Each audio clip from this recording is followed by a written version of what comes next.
Assalamualaikum warahmatullahi wabarakatuh. Salam sejahtera buat kita semua. Salam, Om Swastiastu, Namo Buddhaya, salam kebajikan. Balik lagi di channel YouTube Afif Safif, pakar bola mengomentari sepak bola dengan kebahagiaan. Sebahagia kita menyaksikan Barcelona yang menang 1-0 berhadapan dengan Mallorca. Walaupun menang dengan susah payah, nanti akan gue jelaskan. Ya, dan kemenangan ini bukan hanya meraih 3 poin, tapi juga siapakah starting line up yang cocok nanti untuk berhadapan dengan Real Madrid di final Copa del Rey pada pada weekend ini ya. Jadi teman-teman, sorry banget gue baru upload karena ada kerjaan tadi dan malam-malam kayak gini ya. Semoga semua dalam keadaan sehat walafiat. Yang lagi sakit diangkat penyakitnya, yang belum kerja segera mendapatkan pekerjaan, yang temannya masih nyangkut utang segera dibayar mudah-mudahan sama temannya ya, biar lunas. Oke. Nah, teman-teman, jadi hari ini gua akan review pertandingan yang super dramatis. Bukan masalah skor, adu banyak skor, tapi segitu susahnya Barcelona mencetak gol ke gawang Mallorca. Ya, si Leroman nih namanya nih. Dia kipernya kayak bukan kiper inti sebenarnya nih.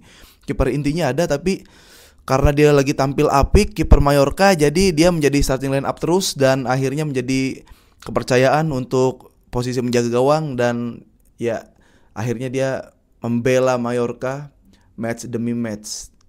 Gue bingung nih mulainya dari mana nih ya guys. Ada hal yang menarik, tentunya ada hal yang menarik, yaitu ada Ansu Fati yang menjadi starting line up dan juga ada Hector Fort yang menggantikan posisi Balde. Jadi Hector Fort bukan Gerard Martin. Oke. Ini sebelum gue keluarin unek-unek gue ya, kita bahas dulu starting line up-nya mungkin. Karena ada perbedaan di situ. Barcelona tanpa Lewandowski nih. Nanti gue akan ceritain lagi gimana Barcelona tanpa Lewandowski. Nah, Barcelona 4-2-3-1 seperti biasa. Lalu bedanya adalah ya di belakang masih Szczęsny.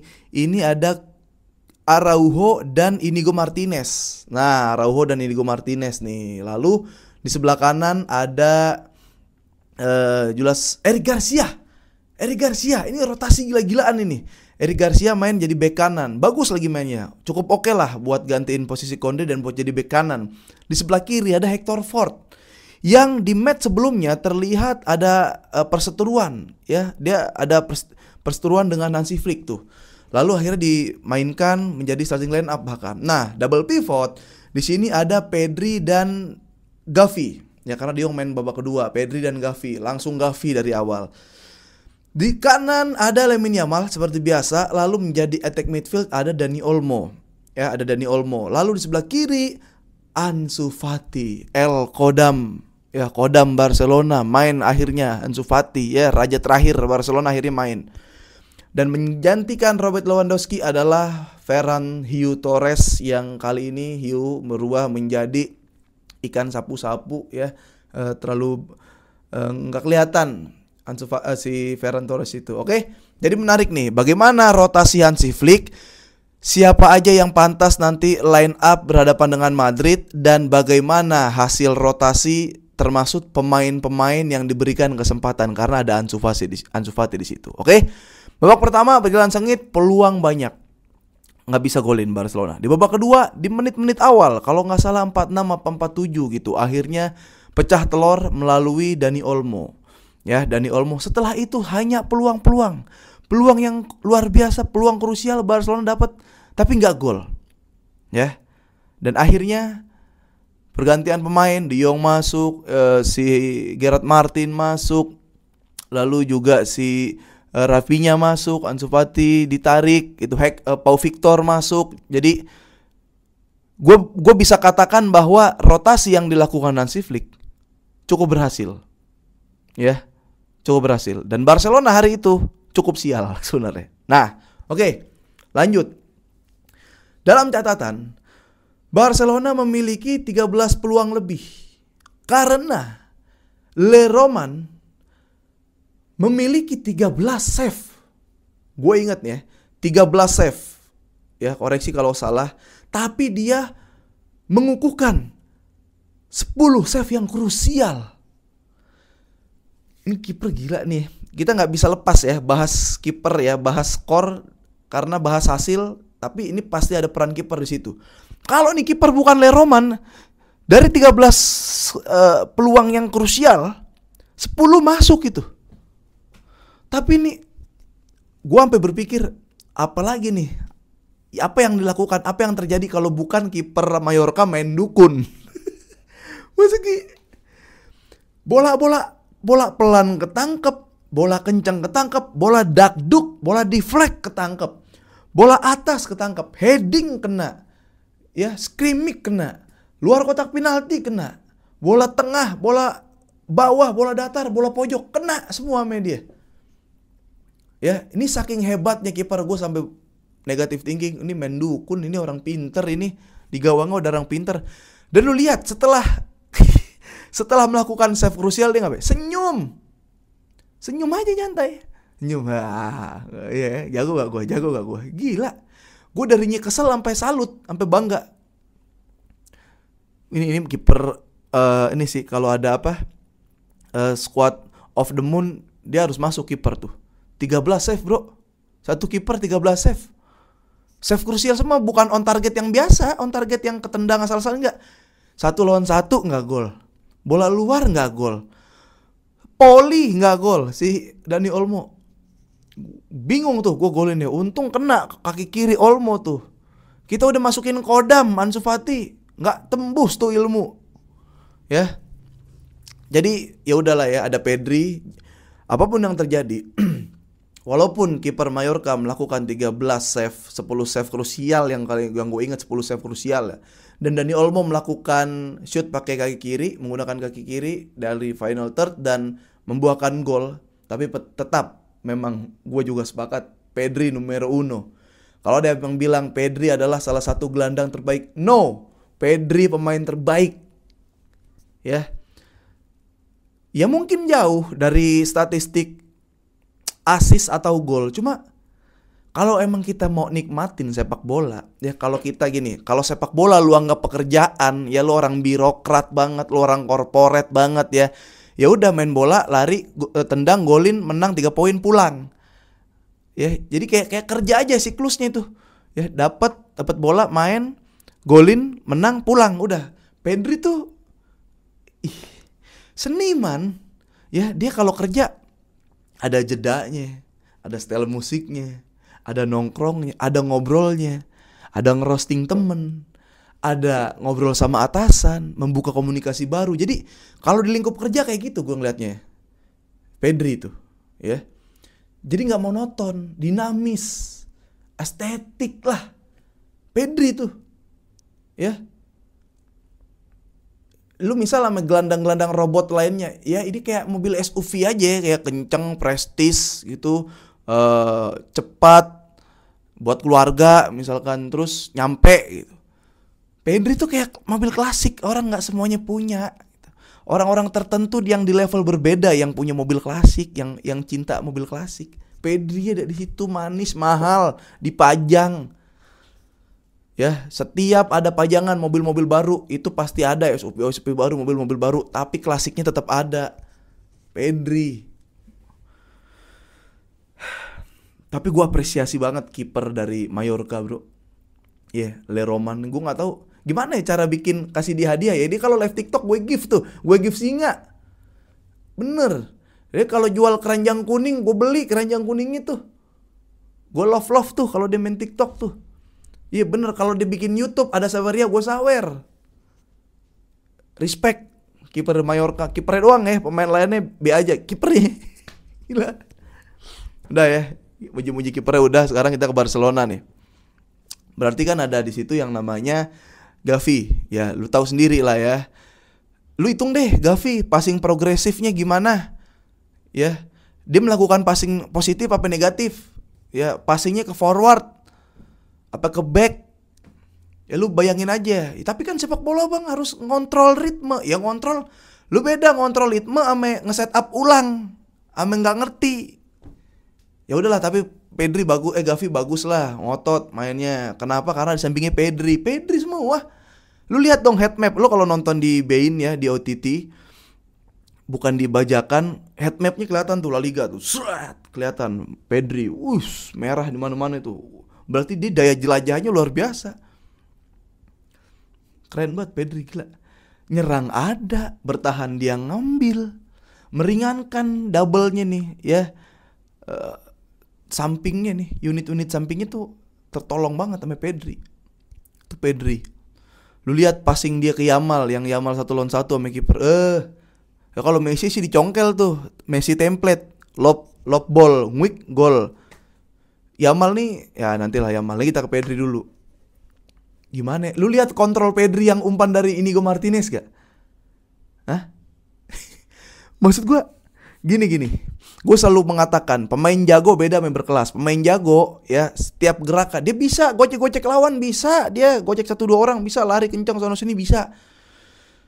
Pemain berkelas lebih efektif. Setiap gerakan, setiap move yang dilakukan oleh dia tuh selalu punya makna, punya arti gitu. Selalu penting pergerakannya. Ngapain lu ngolong-ngolongin orang di final sendiri? Ngapain lu ngolong-ngolongin gocek-gocek di tengah masih jauh? Efektif gak? Fungsi buat tim apa? Fungsi buat diri sendiri apa?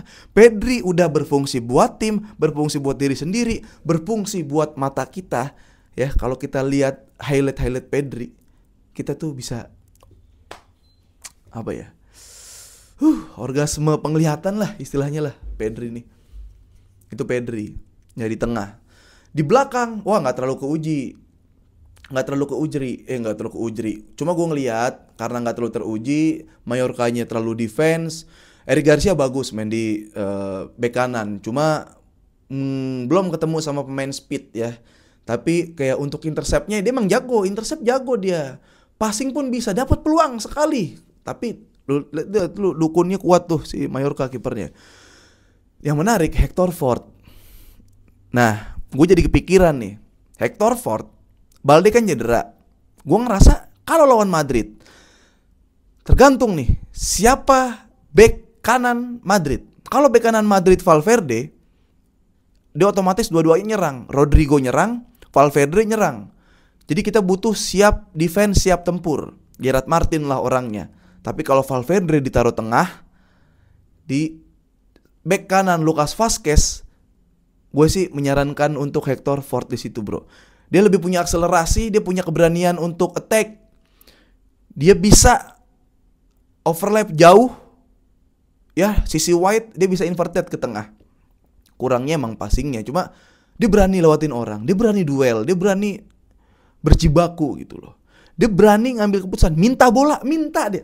Gini-gini tuh gue seneng kayak ini mental emang. Jadi ya udah, ketika lu dikasih kesempatan, lu tunjukin, ya semua ngelihat lah. Gue yakin Hansi Flick punya catatan pribadi ya buat si siapa Hector Ford sendiri gitu. Gue menyarankan di situ. Dan secara permainan lawan Mallorca ya itulah ya, keserang nggak terlalu, cuma untuk membantu menggedor, membuat Ansu Fati atau buat orang yang di sebelah di depannya dia itu leluasa, mau inverted, mau switch ke tengah, mau ke wide sebelah kanan gitu, itu aman. Jadi Hector Ford opsi kalau Barcelona mau ball position atau attractive football. Itu. Lanjut. Ini kita ke Lamine Yamal nih. Lamine Yamal jago, bagus, hebat, top, kelas. Kalau gue suruh, kalau misalkan apa lagi yang lu mau sih dari Lamine Yamal gitu, ini udah jago segala-galanya. Perbanyak variasi finishing. Variasi passing kan dia udah semuanya, udah apal tuh, udah khatam. Lu mau passing trivela, lu mau passing kura-kura, lu mau passing sentuh dikit bola muter, ada Konde, lu mau lopas, lu passing di Spanyol gimana tuh ke Carvajal tuh caranya, ke Merino gimana, Fabian Ruiz gimana, lu bisa semua passing Yamal. Finishing selain pakai kaki dalam, di placing ke arah jauh ya kayak Robben atau Messi awal-awal, belum ada tuh Yamal. Ya mungkin kita bisa lihat lawan Courtois dia kasih bola pelan gitu. Itu oke. Cuma kayak 1-1 jangan sampai lepas. 1-1 lawan Madrid nggak gol, aduh ribet ntar. 1-1 di semifinal nggak gol, aduh ribet. 1-1 lawan Mallorca nggak gol, Mallorca belum tentu bisa golin gitu. Lu ntar ke Inter kayak begitu susah. Lawan final kalau masuk amin susah. Jadi Yamal cuma perbanyak yang namanya variasi finishing itu. Ferran Torres ya seperti gue katakan, ketika lawan gampang ya dia suka kesusahan. Ketika lawan susah dia gampang nyetak gol. Nah bingung gak lo? Ferran Torres sama. Gimana itu? Ketika lawan sama-sama buas, giginya keluar taringnya. Ketika lawannya nggak ada taringnya juga hilang. Gue ngerti ini. Tipenya apa ya? Silakan kalian komen lah yang tahu Ferran Torres. Ansu Fati, respect Ansu Fati yang akhirnya diturunkan dari menit awal, diganti babak kedua oleh Rafinha. Permainan Ansu Fati untuk orang yang habis cedera lama, pulih, secara stamina itu gue suka. Dia tahu ketika dan tanpa bola. Dia tahu apa yang harus dilakukan ketika menggiring atau tanpa menggiring bola. Ya jadi off the ball-nya bagus dia. Pergerakan off the ball-nya bagus. Komunikasi emang harus dilatih lagi. Tapi menurut gua untuk orang dengan catatan habis cedera main kayak gitu oke lah ya. Paling dia kehitung tuh. Biasa kan dia blunder mulu, salah mulu, bola hilang. Tapi ini gak hilang. Dia berani protect ball, dia berani duel, dia berani ngambil, ngerebut bola. Tanggung jawabnya ada. Ya tapi memang ada beberapa kali teman melihat Ansu Fati kayak agak kurang percaya. Akhirnya gak nge-set up ulang gak dari Ansu Fati. Jadi ya gue respect lah Ansu Fati lah. Perlu dicoba lagi sih memang Ansu Fati. Tapi keputusan mainkan Ansu Fati, Hector Fort, Garcia di bek kanan lawan Mallorca itu oke. Jadi selebihnya itu aja guys. Gue ngelihat Barcelona yang gue bilang lah, mental udah ada, kualitas udah teruji. Kita pernah pakai mental main 10 pemain tetap menang, main 10 pemain ngebantai orang, comeback kita pernah. Cuma yang jadi catatan adalah Barcelona ada 3 orang yang udah hat-trick ke Barcelona, Guresi, Pavlidis, sama Borja ya, Iglesias. Itu bukan pemain top, itu bukan top tier. Kalau ada narasi yang bilang walaupun hat-trick tapi nggak menjamin timnya menang, no. Itu karena Barcelona bisa gol lebih banyak. Lu bayangin, itu bukan pemain yang top tier, top level, world class banget, enggak. Itu artinya adalah pemain yang kayak gitu aja bisa hat-trick, apalagi pemain yang sudah mempelajari dan menganalisa Barcelona, tapi lebih memiliki eksplosivitas dibanding 3 pemain tersebut dan memiliki kualitas yang beda kelas. Selesai dong. Mbappe di leg pertama offside, 13 Madrid offside, 19 offside Madrid, 8 Mbappe offside. Pertanyaannya, ntar gak offside gimana? Nah, itu PR lagi, nanti gue review lagi lah. Ya, tapi terima kasih teman-teman yang udah nonton Pakar Bola. Terima kasih yang udah like, komen, dan subscribe. Sekali lagi ya, di subscribe karena menurut data secara ball position udah banyak yang subscribe. Tentunya Karbol Mania, follow, subscribe, like, dan komen subscribe udah. Tapi ada juga kalian yang nonton nggak subscribe, boleh di subscribe guys. Ada playlist baru juga, Bandidos dan La Masia ya. Itu bukan gua berubah muka, bukan. Memang ada playlist baru teman. Ada playlist baru, dia bahas La Masia, gimana Barcelona nanti. Jadi dinikmatin ya, walaupun ya mungkin emang dia gimana ya, kalau kalian bilang kayak baca ya emang itu data, jadi harus dibaca dengan benar gitu. Ya kalau masalah komunikasi ya udahlah, kita support, kita dukung. Tenang aja, tenang. Ini kan La Masia kayak ini akademi gitu, entar baru jadi ini. Kalian support aja, nikmatin proses progresnya. Ya lu mau opini strong, bold statement, ada Bandidos. Lu mau info menarik seputar Barcelona dan La Masia, ada La Masia. Oke, gitu aja teman-teman. Jangan lupa nonton Dance TV, gue sebagai host di situ. Dan nanti ada film yang bakal tayang, gue alhamdulillah di Juli kalau nggak Agustus. Sehat-sehat selalu buat kalian semua. Maaf kalau ada kesalahan yang kurang-kurang. Sampai ketemu di match-match berikutnya di El Clasico. Vamos.